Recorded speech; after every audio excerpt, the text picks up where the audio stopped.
Whoop whoop! And welcome to the Energy Resilience Lab. Today we're going over the next step in our conversion of an RV to having an energy storage system. This time it will be an automated system where you can just run the RV as you would normally. So the next element that we need to learn about is a transfer switch. So a transfer switch combines two sources to one load. So when you add a transfer switch, you're connecting the loads, which is all of the systems in your RV. The main circuit breaker panel, everything there is your load. And you're combining two power sources that can't mix normally. So if you have an inverter, the inverter is a voltage source, and then the grid is also a voltage source. So if you're going to combine those, you have to have, not combine, but if you want to have two options built into your system that can be automated or not, then the transfer switch, either manual or automatic, is what's required. So to implement this, usually in like a tongue pull trailer, you'll have a AC connection in the back where all the cable is that you pull out to plug into the pedestal for power in a campground. So that cable terminates in one of the bays. And so that's usually where you want to put your energy storage system. You can put it anywhere. It's not always optimal to do it there because it might be unbalanced with your towing. So you do have to keep that in mind.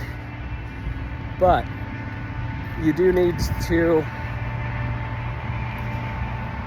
decide where you're going to put it. So either put it in the front and then you have to run wire from the front to the back, or you can leave it in the back and just add the transfer switch. So you have that cable coming into a junction box, and right before that junction box, you'll want to put in your transfer switch. So you put in a little transfer switch, the lines coming from outside come in, terminate into the grid input of the transfer switch, and then your inverter system that you assemble gets connected to the other input on the transfer switch.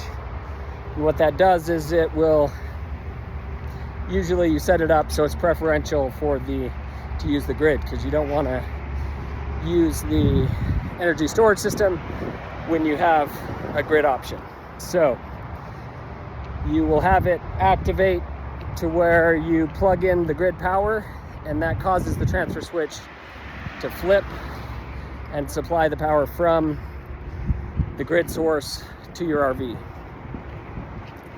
And then if you have it configured this way, then that is all now automated. So when you plug it in, it switches and connects the power from the grid.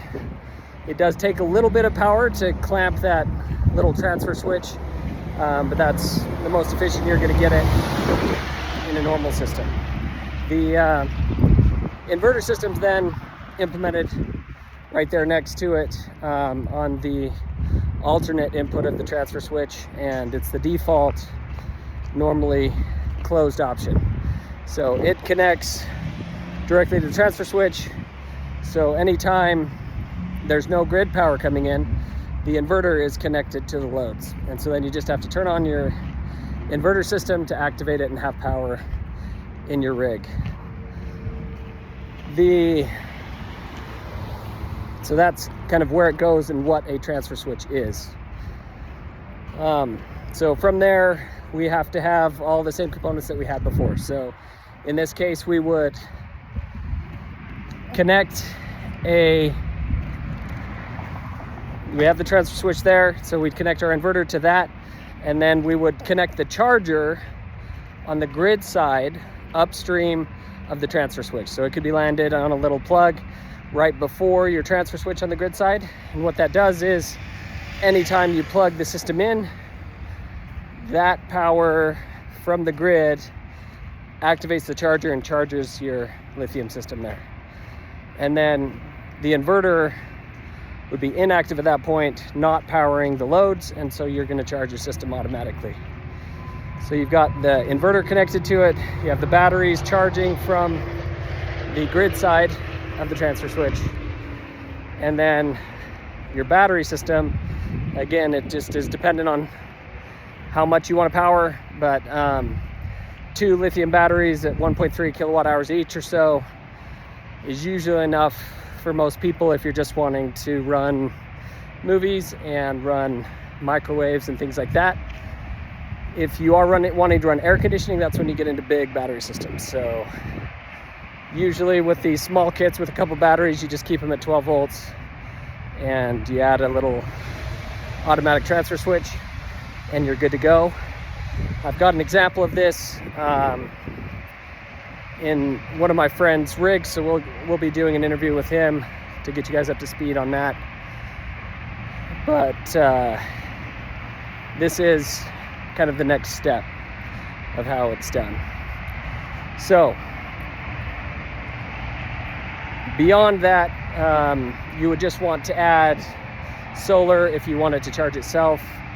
And to do that, that's just working with the energy storage system. So it doesn't need to mess with AC power or anything. You don't have to mess with the transfer switch. You're just connecting a maximum power point tracker or a PWM charge controller from the solar panel into the battery side of the system. So that's it. It sounds pretty simple. It is more intense. If you're not comfortable with doing electrical work, it's probably not the best option for most people. But doing one that just works with the existing cable and has the energy storage system there on the tongue is more doable for most people. So thank you guys for checking in, and if you guys would, please like and subscribe and share this out, especially if you guys are into camping and other things like that, where you want to have a comfortable situation and you want to have energy everywhere you need it. That's the point of this little podcast, is to get the information out, to make things resilient and to make you energy independent. And in doing this, it's a good place to start to automate it in your RV, because it gives you a control point. So there's some tax-related benefits of having an RV, just because you have somewhere to go in the event of emergency. So they want people to have those. And so if you do that and you add this piece to it, that gives you the peace of mind, and now you have a system that has energy. It may not be a lot of energy, but you're able to cook, clean, heat some water, and kind of take care of yourself for a few weeks or something. And that really takes the load off of the FEMA or other emergency response people when there's problems, like we've seen in the earlier episodes where we had tornadoes and freeze warnings and freezes up in the north and in Texas, where the power goes out. We all need to become energy independent. You guys, there's nothing sweeter than just getting on and like building a system that you know how it works and you know how to troubleshoot it and fix it, because that's really what makes you energy independent and resilient. Because there's always things that are going to come up, there's going to be problems, and the more you learn and the more you understand, the more you're going to be capable of fixing and solving the problems for you and your family. And that's really the whole point. That's the point of independence. That's the point of being out, you know, in the world, struggling to make things better for our families. We want to take control and just move forward in our lives. There's a lot of things out of control, but these things that we can control need our focus. And so thank you guys for watching. Please get the word out, and please follow through in making your own energy storage systems and making yourself more resilient. Thanks for checking in. Like and subscribe, share, help a brother out. I love you guys. We'll talk to you later. See ya.